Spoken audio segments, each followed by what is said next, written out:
বিজেপির সমর্থক, তাই জন্য আবাসের ঘর মেলেনি, এমনটাই অভিযোগ আসছে মেদিনীপুর থেকে। প্রাণের ঝুঁকি নিয়ে কোনো ক্রমে রয়েছেন সেই সমস্ত বাসিন্দারা। রাজনৈতিক চর্চা তুঙ্গে উঠেছে এই ঘটনায়, দেখাবো।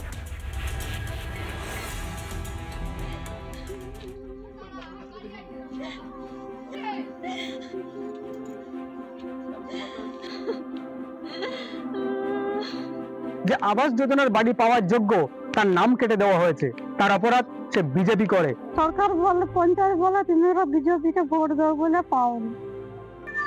পঞ্চায়েত বলে বিজেপি করো কেন, তুমি সমর্থন করনি, আমাদেরকে দাওনি।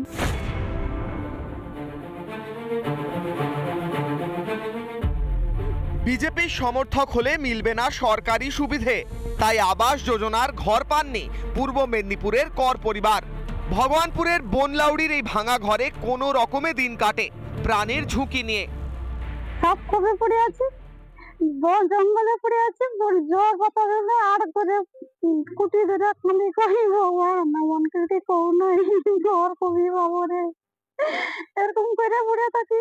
বন জঙ্গলে পড়ে আছি, সব সেদিন ওইসব কামড়ি দিবে, পাতে খাইতে পারিনি, ছুটিয়ে যাবো ছুটিয়ে বড় গোস।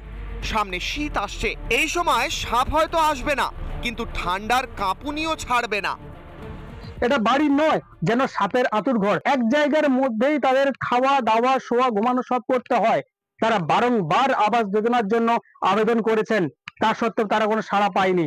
কেন তারা পাবে না? তাদের অপরাধ একটাই, তারা বিজেপিকে সমর্থন করেন, বিজেপিকে ভোট দিয়েছেন। না, এটা সম্পূর্ণ মিথ্যে কথা। এটা এই কথার কোনো বাস্তবতা নেই।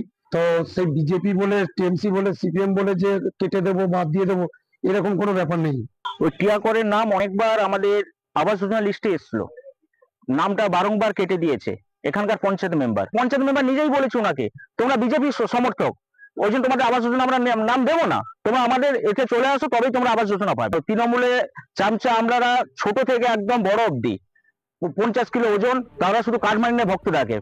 আবাসের ঘরে রাজনীতির অঙ্ক, ঘর না পেয়ে কর পরিবারের মনে আতঙ্ক।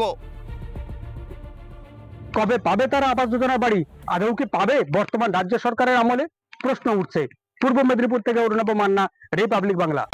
নানা ধরনের কন্টেন্ট দেখার জন্য লাইক করুন, শেয়ার করুন আমাদের ফেসবুক পেজ, সাবস্ক্রাইব করুন আমাদের ইউটিউব চ্যানেল। পাশাপাশি অন্যান্য ব্রেকিং নিউজের জন্য অবশ্যই চোখ রাখুন রিপাবলিক বাংলায়।